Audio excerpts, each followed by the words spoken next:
As you guys can see, there is a little bit of punching only at this point. Everything else seems to be fine. The rear is also fine. I found what was the reason being so late. I could identify what I did when I was making my pumping.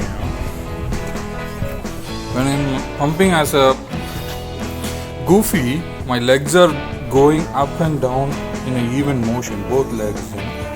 When I'm doing as a regular, I'm having some sort of mild fear of falling, so my legs goes like one little bit later, like this, while pumping. The rear and back, there is a mild difference while pumping. It's not going even like the goofy.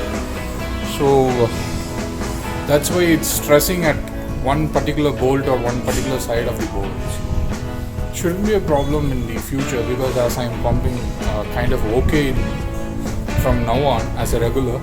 So if at all the problem occurs, I can fix it with a new deck. As simple as that.